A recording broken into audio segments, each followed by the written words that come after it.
તાંબાનો ગોળો જે છે એને ધોઈને કોરો કરીને આપણે મૂકી દઈશું.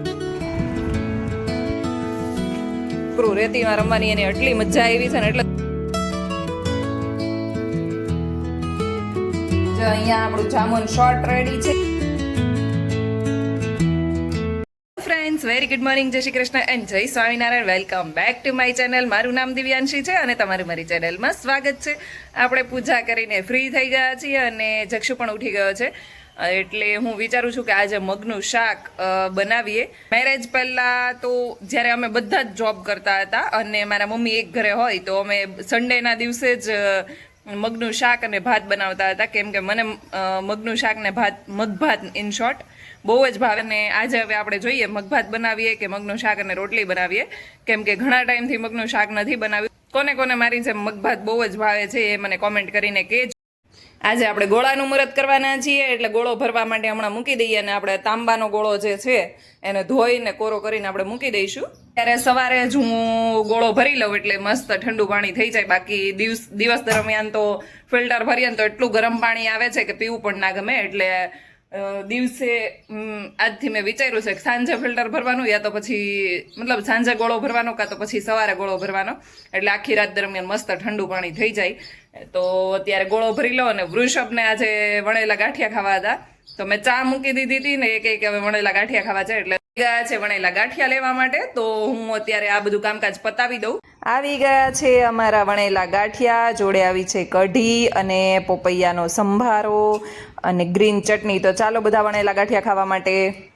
સવારનો નાસ્તો કરીને અમે લોકો ગયા અમારા નવા ઘરે. હજુ એટલો બધો તડકો નહોતો એટલે અમે વિચાર્યું કે થોડું વહેલા જ જઈ આવીએ અને કામકાજ ક્યાં પહોંચ્યું છે એ પણ જોઈ લઈએ. અમે લોકો હજુ એ બધું જોતા હતા. બીજી બાજુ જો જક્ષુને કેવી મજા આવે છે રેતીમાં રમવાની. બધા જ કપડાં એટલા ગંદા કર્યા છે ને આ છોકરાએ.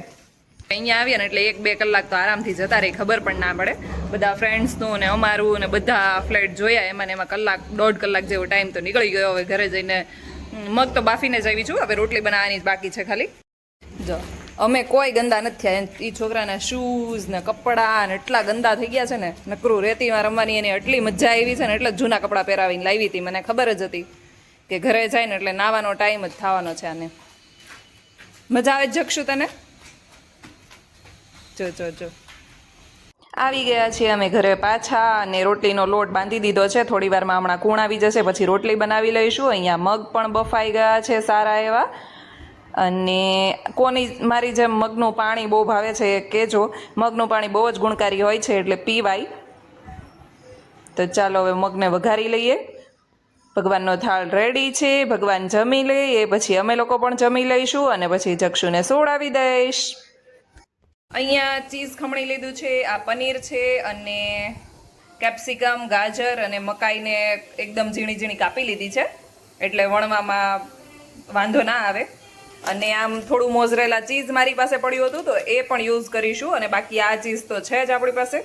પરાઠા બનાવી રહ્યા છે તો ચીલી ફ્લેક્સ અને ઓરેગાનો તો નાખવો જ પડે ને. તો અહીંયા ચીલી ફ્લેક્સ લઈ લીધા છે, ઓરેગાનો લઈ લીધો છે અને સ્ટફિંગનો જે મસાલો બનાવીશું એની અંદર આપણે આ બંને નાખવાના છીએ. મસાલામાં બાઇન્ડિંગ માટે મેં 1 બટેકું બોઇલ કરી લીધું છે અને આદું ખમણી લીધું છે. તો આપણો પીઝા પરાઠાનો મસાલો રેડી છે અને લોટ પણ બાંધી દીધો હતો તો કૂણ આવી ગઈ છે. તો ચાલો હવે પીઝા પરાઠા બનાવવાનું શરૂ કરીએ.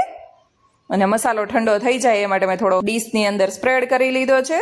હું મોસ્ટલી આવી રીતે ટ્રાયંગલ પરાઠા જ કરું છું. સ્ટફ પરાઠા કરું ત્યારે આલુ પરાઠા હોય કે પીઝા પરાઠા હોય કે કોઈ પણ પરાઠા હોય તો આપણે જે આનું સ્ટફિંગ છે અંદર ભરી દીધું છે અને એક બાજુ ચડી ગયું એટલે એને ઉલટાવીને એની ઉપર જે કેચઅપ આવે એ લગાવી દીધો છે અને એની ઉપર હવે આપણે નાખવાના છીએ ચીઝ. તો ચીઝને તો મેં ઓલરેડી ખમણી લીધું હતું એટલે હવે આપણે એની ઉપર સ્પ્રેડ કરી દઈશું. અને પછી બુજારું કે કોઈ પણ ઢક્કન કે એવું કંઈ હોય એની ઉપર ઢાંકીને થોડું ચીઝ મેલ્ટ થાય ત્યાં સુધી રહેવા દેવાનું છે. તમે આની ઉપર ઈચ્છો તો ઓરેગાનો ચીલી ફ્લેક્સ નાખી શકો છો. મસ્ત એવા પીઝા પરાઠા ચડવા લાગ્યા છે અને 2 તો બની ગયા છે અને બીજા બની રહ્યા છે. તો લુકમાં તો મસ્ત લાગે છે. હવે ટેસ્ટ કરીને જોઈએ. ફર્સ્ટ ટાઈમ બનાવ્યા છે, કેવો ટેસ્ટ આવે છે એ પછી આજે જોઈએ. અને એમાં કંઈ સુધારા વધારા કરવા જેવા હશે તો આપણે નેક્સ્ટ ટાઈમ બનાવીશું ત્યારે એ ચેન્જ કરીશું. જક્ષુ માટે ચીઝ પરાઠા બનાવી રહી છું તો અંદર ચીઝનું સ્ટફિંગ કરી દીધું છે અને તમે જોઈ શકો છો કેટલું મસ્ત પરાઠો એકદમ ફૂલીને રેડી છે. સાંજે પિઝા પરાઠા ખાયા પછી જક્ષુએ એક આઈટમ પહેલી વાર ટ્રાય કરી અને એ છે પેપ્સી. આજ સુધી જક્ષુએ ક્યારે પણ પેપ્સી નહોતી ખાધી અને આજે પહેલી વખત એને પેપ્સી ખવડાવી તો એને તો બહુ મજા આવી. જક્ષુ તે શું ખાધું તું દીકા? મેં પેપ્સી ખાધી હતી. કેવી લાગી હતી? યમી. વૃષભને તો જામુન શોર્ટ્સ નથી ભાવતું એટલે એ તો કંપની પર જતા રહ્યા છે અને મને તો બહુ ભાવે છે અને જક્ષુને પણ એટલું ભાવે છે એટલે ચાલો તો હું અને જક્ષુ બંને પી લઈએ. ગઈકાલે બનાવીને મૂકી દીધું હતું અને અત્યારે એકદમ સરસ ચિલ્ડ થઈ ગયું હશે. જક્ષુ અહીંયા બહુ એક્સાઇટેડ છે જામુન શોર્ટ્સ પીવા માટે. જો જો જો જો શું જોઈ છે તારે? હે ઊંચો થઈને અંદર આવવું છે. શું જોઈ છે તારે?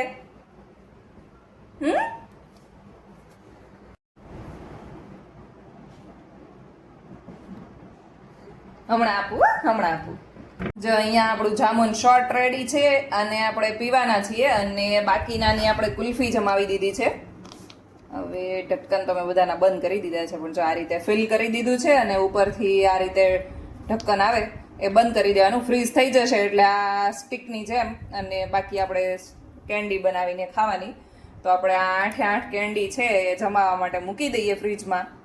જો અહીંયા આપણે જાંબુનો પલ્પ છે એને પણ સ્ટોર કરેલો છે. અમારે ત્યાં ગામડે મંદિર છે ત્યાંથી સારા એવા જાંબુ મળી રહે છે રાવણા, તો એ આપણે લાવ્યા હતા અને એનું જ આપણે જાંબુ શોર્ટ્સ અને જામુન કેન્ડી બનાવીએ છીએ. અને હજુ પણ એક રસની કોથળી પણ પડી છે. એટલે જક્ષુ પીતો તને ભાવે છે જાંબુ વાલું? ભાઈબુ કેવું લાગ્યું? એવું લાગ્યું? પીજા આખું પીજા હો. યમી યમી જામુન શોર્ટ્સ. એટલે એવું લાગ્યું? માટે બસ આટલું જ. કાલે મળીએ ફરી એક નવા વ્લોગની સાથે. ત્યાં સુધી ગુડ નાઇટ, જય શ્રી કૃષ્ણ એન્ડ જય સ્વામિનારાયણ. મારી ચેનલ ઉપર નવા હોય તો ચેનલને સબસ્ક્રાઇબ કરવાનું ભૂલતા નહીં. Thank you for watching. By.